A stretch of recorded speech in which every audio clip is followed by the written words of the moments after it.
Olá, tudo bem? Eu sou Marcelo Santos, professor de inglês, e este é o segundo vídeo com dicas de inglês para o seu Enem deste final de semana. Então, a primeira coisa é, se você não viu o vídeo anterior, a parte 1 deste vídeo com explicações sobre competências e habilidades para tudo, volte e veja o vídeo 1. Segunda coisa, ativa o sininho de notificação, deixa seu like, deixa seu comentário e marque pessoas que você queira que faça um Enem melhor, certo? Nesse vídeo aqui da parte 2, a gente vai trabalhar com o que agora? Com os macetinhos para você não errar a questão por bobeira no seu Enem. Cada prova tem uns errinhos específicos, tem algo muito próprio dela. E o Enem, da mesma forma. Então, esse é o vídeo que vai te dar tudo que é dica prática para você mandar muito bem em inglês no seu Enem. Vamos lá? Primeira coisa aqui, umas dúvidas que a gente tem. Tem uma certa, será que é verdade, será que é lenda, de que espanhol é mais fácil no Enem do que inglês. E aí, o que você acha, hein? Qual língua fica mais fácil no Enem? Inglês ou espanhol? Vamos lá? Olha aqui comigo. Aqui nós temos o índice de acertos e de erros das duas línguas. Perceba que na prova de espanhol, o índice de acertos que está ali em verde é menor do que na prova de inglês. Então, muita gente se engana com mas espanhol se parece tanto com português que a prova vai ser mais fácil. Talvez por se parecer demais, que torne a prova um pouco mais difícil. Então, em tese, não sei se é mais fácil ou mais difícil, mas acerta-se mais na prova de inglês do que na prova de espanhol. E mesmo assim você consegue perceber que não se acerta tanto também. Nas duas línguas, acerta-se menos do que a metade das questões da prova. Complicado isso, não é? Vamos seguir. Uma dúvida aqui que atende, aliás, que cobre muita gente por aí. Quando você vai fazer o seu Enem, até em casa, nos seus treinos, nos seus simulados, você sempre trava com duas respostas, não é? Você fala, eu tô entre letras A e C. Ou então, para mim tem duas certas. E agora, quem é a certa quando eu travo entre duas? Aqui é um dos maiores erros seu como candidato nesse Enem, que é o seguinte, das suas duas respostas certas, uma delas está correta, a outra é apenas uma inferência. A gente vai agora ter que falar bastante claramente sobre a questão das inferências, porque é o que leva muita gente ao erro na prova do Enem. Então, olha só, o que é uma inferência? Esquece a questão por enquanto. Inferência é uma associação lógica, é uma conclusão. Porque olha só, pensa comigo. Quando você lê um texto, você não lê apenas o que está ali escrito. Porque ler de verdade não é apenas isso. Ler de verdade seria você ler o que está ali escrito, criando pontes, associações, tirando conclusões lógicas. Essas pontes que você faz, essas associações lógicas, são as inferências. E onde que o Enem pega nesse erro? A resposta certa ela tem que estar no texto e não em como você lê aquele texto. Você não pode, em uma prova de inglês do Enem, em várias provas na verdade, Enem é apenas uma delas, ler o texto, ter essa compreensão do todo do texto e, a partir do que você entende, tirar alguma conclusão. Por mais lógica que ela seja, se ela não estiver no texto, ela não vai te servir. Até porque, vamos pensar comigo, nós estamos em um país com uma desigualdade social, educacional imensa. É um país onde, infelizmente, mal se fala bem o próprio português. As pessoas mal conseguem ler com esse nível de compreensão de ler, criar ponte lógica, associar em português mesmo. Imagina no inglês. E aí, se uma prova fosse pedir que os candidatos do país como um todo, nesse Enem, fizessem uma leitura em língua estrangeira e ainda ler, associando, criando pontes lógicas, compreendendo o texto a fundo, gente, na boa, o país inteiro iria zerar a prova. E ora, se você tem uma chuvarada de nota zero, a prova não cumpriu a sua função, que seria qual? Criar um ranking de notas entre candidatos. Então, a prova do inglês no Enem, a resposta certa dela é muito direta no texto. Tá? A sua outra resposta certa vai ser aquela que até faz sentido, que até tem lógica, mas não está muito clara no texto. Já é você com uma leitura um pouco mais aprofundada daquele texto. Já é você interpretando o texto. Faz o seguinte, resolve essa questão aqui, mas como cada um tem o seu próprio tempo pessoal, já vai fazer da seguinte forma. Eu vou pedir para que você, daqui a pouquinho, pause o vídeo, resolva a sua questão. Resolveu? Volta para mim, que aí sim eu te explico qual era a certa e qual era a tal da inferência, dessa associação lógica. Então, cada um no seu tempo agora pausa o vídeo e resolve essa questão. Pausa o vídeo. Pronto? Agora solta o vídeo e vem comigo. Vamos lá. A resposta certa aqui era a letra B de bola. O que o texto fala? Ora, o texto fala que quando o poder do amor suplantar o amor pelo poder, seria assim no nosso português, né? O mundo conhecerá a paz. Perceba que o texto não fala que o amor pelo poder tem que desaparecer. O texto só fala que o poder do amor tem que ser maior, tem que superar o amor pelo poder. É o que a letra B de bola te fala. Certo? Agora, olha os erros de muita gente aqui. Muita gente acha, por exemplo, que a letra D de dado está correta. Olha lá. O amor pelo poder é capaz de desunir cada vez mais as pessoas. Faz sentido? Faz. É coerente? É. Porque, segundo o texto, se o poder do amor superar o amor pelo poder e isso vai fazer com que a gente conheça a paz, ora, então o amor pelo poder não traz paz. Concorda comigo?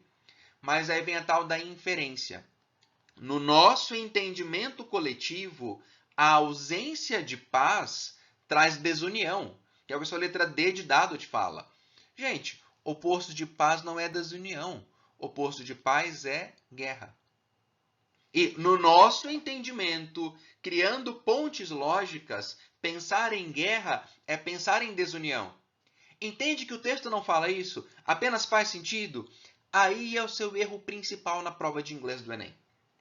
Tá? Quando você pega uma resposta como certa, ela não está correta. Ela apenas tem lógica, faz sentido, tem coerência quando você entende o texto. Então, a sua dica principal já é essa agora aqui.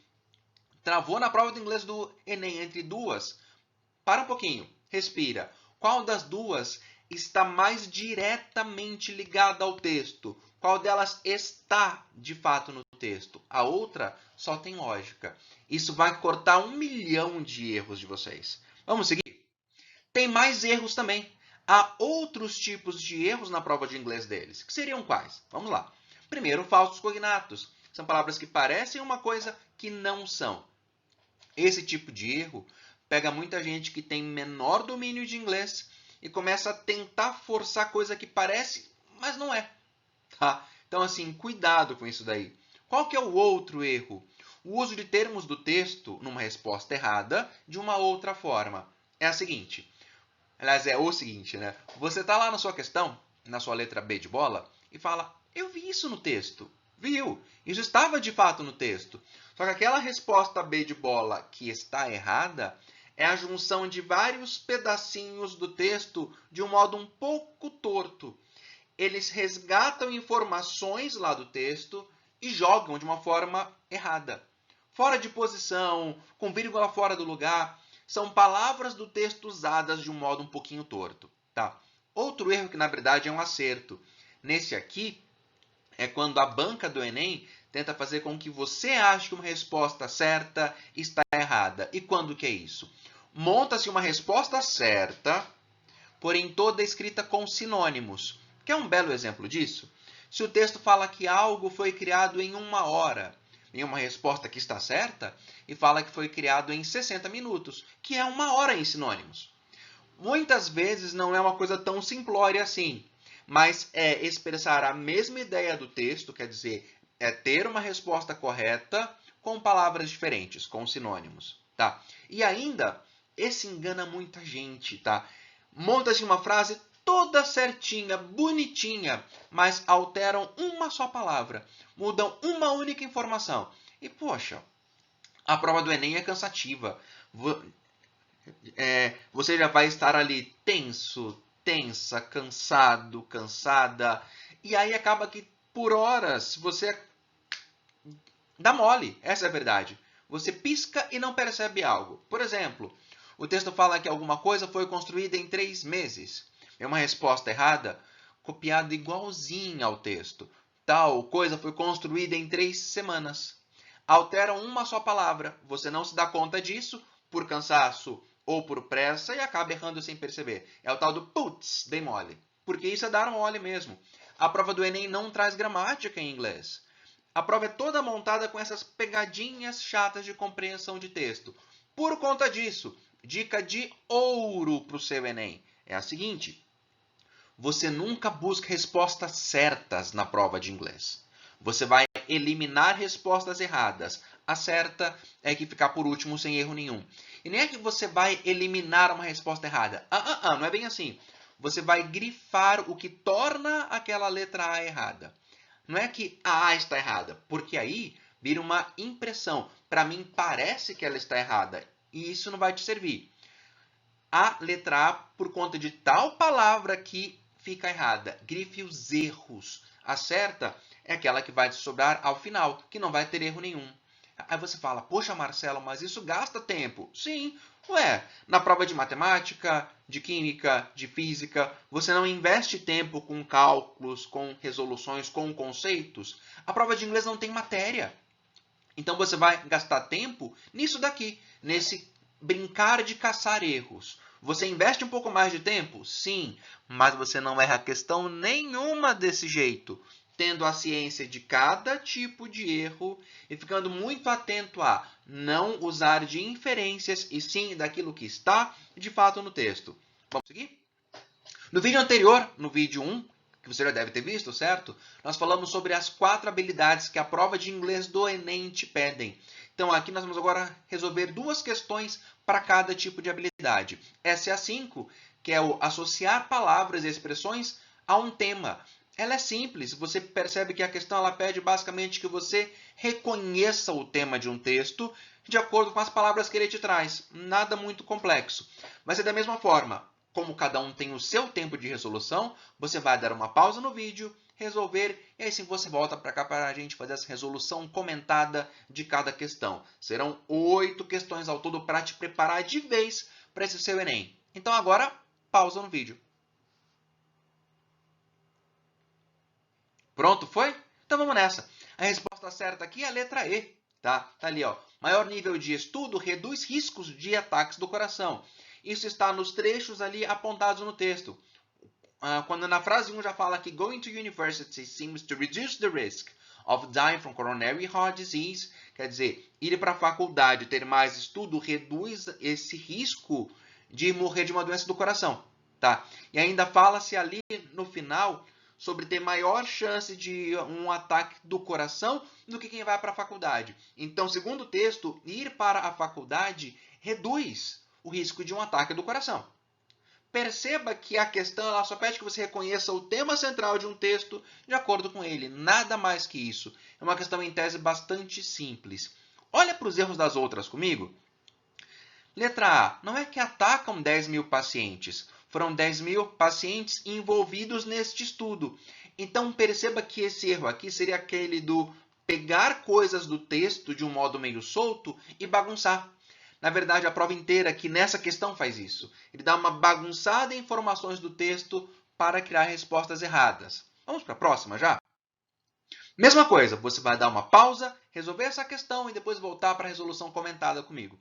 Então agora, vamos resolver a questão? Pausa. Você já soltou a pausa, óbvio, eu tô aqui parado, né, esperando. Vamos lá então. Aqui a certa é a letra A. É o mesmo tipo de habilidade, é você reconhecer o tema central de um texto pelo que ele te informa. Logo de cara já está ali, ó. Bug off is used as a noun, as in there are some great bug offs on at the supermarket, or as an adjective, usually with a word such as offer or deal. There are some great bug off offers in store. Ora, ele fala de uma oferta, de uma grande negociata ali, de uma coisa que vai ser interessante para você. E mais para frente o texto fala no final ainda sobre supermercado, descontos. Ora, anunciar mercadorias em promoção. É a letra A. Esse é o tema do texto, tá? Os outros erros são bem grosseiros, na verdade. E a letra B de bola pode pegar muita gente. Não é que seja usada para pedir que a pessoa se retire dali. Quem pôs essa como certo está no parágrafo 2, na verdade, quando ele fala na linha 1, 2, 3, 4, finalzinho da linha 4, fala de as it sounds like an insult. Soa como um insulto, parece um insulto. Tá vendo? O it sounds é o que soa, é o que parece, mas não é isso. Então a letra A está correta. Próxima habilidade, vamos lá? Habilidade 6 agora. Essa aqui você vai usar os conhecimentos da língua estrangeira moderna, que é esse link que está ali escrito, e dos mecanismos da língua, para ampliar possibilidades de acesso a informações, tecnologias e culturas. É aquela habilidade 5, basicamente você vai reconhecer o tema de um texto, só que de modo um pouco mais aprofundado. Ele vai entrar um pouquinho mais no texto. E, de novo, a resposta certa tem que estar no texto e não é algo que apenas faça sentido. Mesma coisa, você vai pausar o vídeo, resolver caçando erros nas respostas. A certa é que fica por último. Combinado? Então agora, pausa o vídeo. Feito? Pausa solta? Então vamos nessa.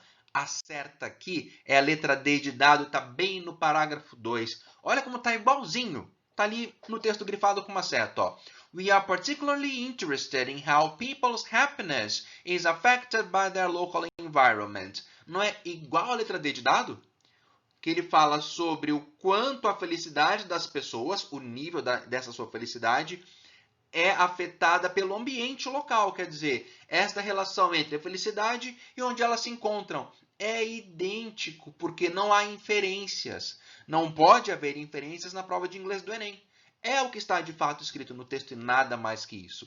Quando você percebe esse tipo de coisa e começa a grifar o que está errado em cada resposta, você não erra nunca mais nesse Enem de inglês. Nunca mais. Por exemplo, olha, nessa letra A, não é sobre tempos de guerra, não é o tema do texto. Na letra B de bola, o texto não fala que há dificuldade nessa medição. Aí vem, por senso comum, a gente entende que deve ser difícil medir isso. Assim, faz sentido ser difícil medir algo tão abstrato. Mas o texto não fala isso. A nossa cabeça diz isso. Seria uma inferência. Cuidado com esse tipo de erro, por favor. Vamos para a próxima questão? Mesma coisa, pausa o vídeo, resolve caçando erro. Olha para as respostas antes disso. São todas muito parecidinhas, não são? É para te confundir.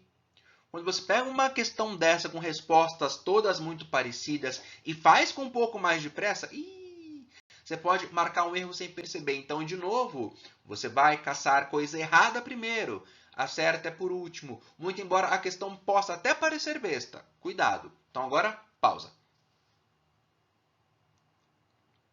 Questão feita? Vamos nessa então. Ora, deu letra A, certo?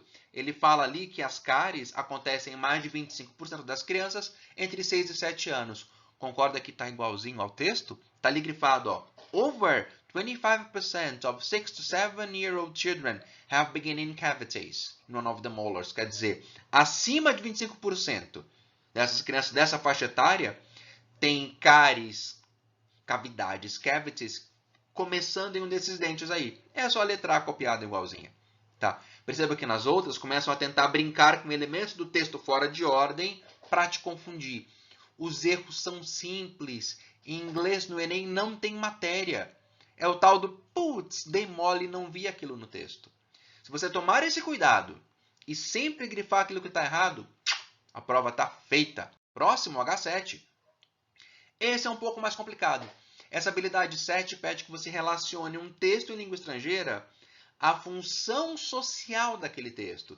Então, aqui ele pede que você consiga ler um pouquinho nas entrelinhas, que você consiga ver o que a pessoa quer dizer com aquilo. E aí, de novo, mesmo esquema, os erros das outras vão te salvar no quanto você pode ler, quer dizer, do quanto você pode descolar de um texto, literalmente falando, e ler nas entrelinhas. Pausa e faz essa questão. Feita? Ora, deu letra E. Olha para a lousa ali comigo, ó. Relatórios com entrega para hoje, tá?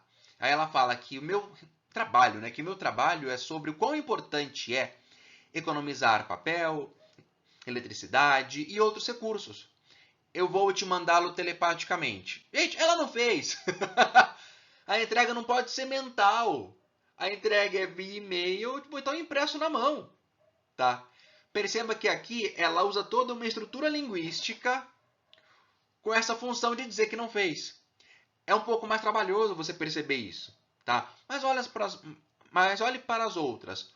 O trabalho não foi entregue. É o erro da sua letra A, porque ela fala que I'll send, eu enviarei no futuro, tá? A letra B, ela não faz nenhum elogio ao tema do trabalho pedido, até porque você vê pela fala dela que o tema foi ela própria quem escolheu, certo?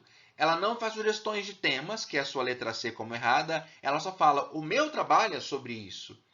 E a D, ela não fala que o prazo é curto, ela só não fez, gente.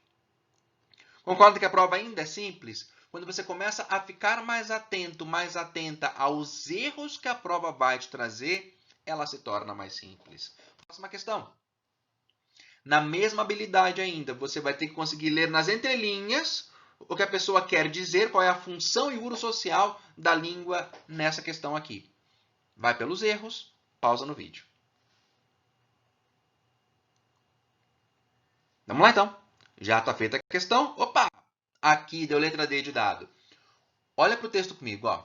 Lembra minha antiga namorada, a Jodel? Você sabe, a louca. Ele fala, você vai ter que ser mais específico. Com essa fala do Garfield, você entende o quê? Para o Garfield, várias delas são loucas. E apenas dizer a louca não faz com que ele se lembre de qual ele está falando ali. Então a letra D de dado fica como correta nesse texto.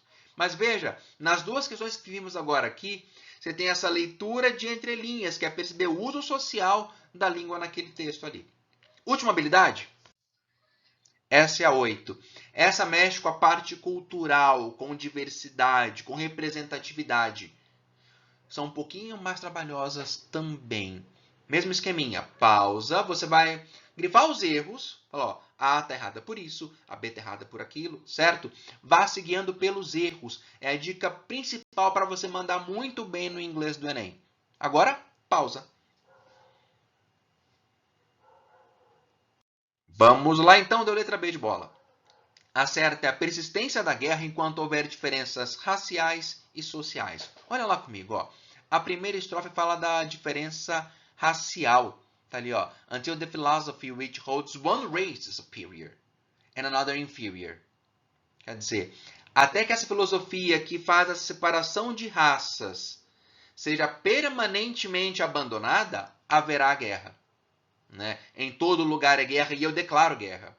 Então, enquanto houver diferença racial, haverá guerra. E na segunda, ele fala de first class and second class citizens, quer dizer, cidadãos de primeira e segunda classe, diferenças sociais.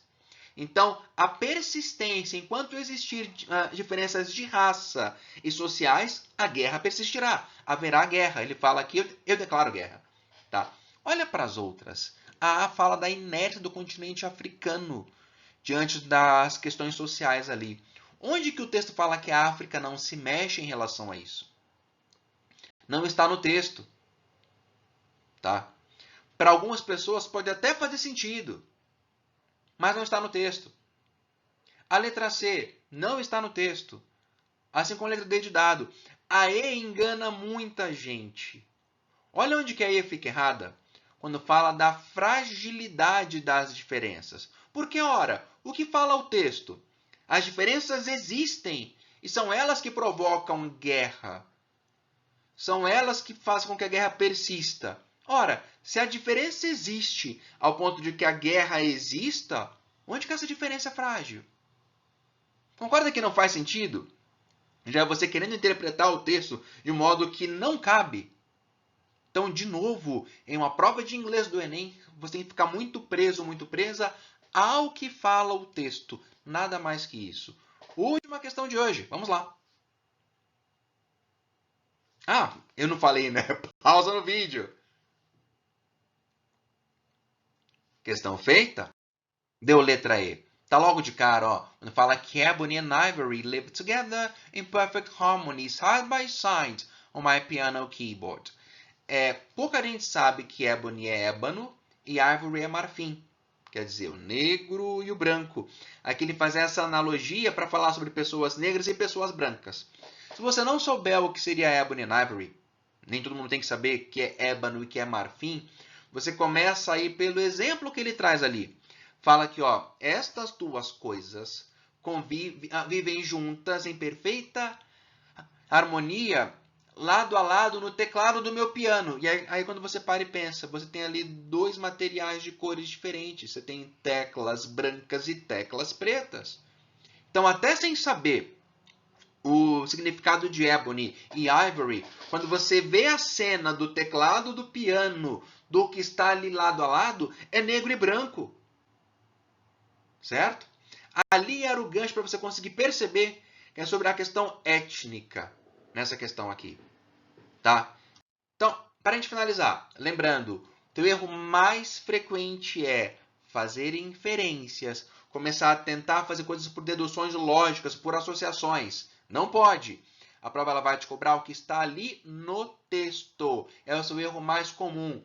E a dica mais relevante para tudo é: faça a prova de inglês grifando o que está errado, não marcando a certa. A certa é aquela que fica por último. Então, agora sim, para finalizar, arrebenta nesse Enem. Vá super bem. O seu estudo ao longo do ano, com pandemia ou não, você fez o máximo que você pôde. Então não se culpe por nada disso. Agora é hora de você relaxar e mandar bem na prova. Certo? Obrigado, beijo, boa prova. Até. Tchau, tchau.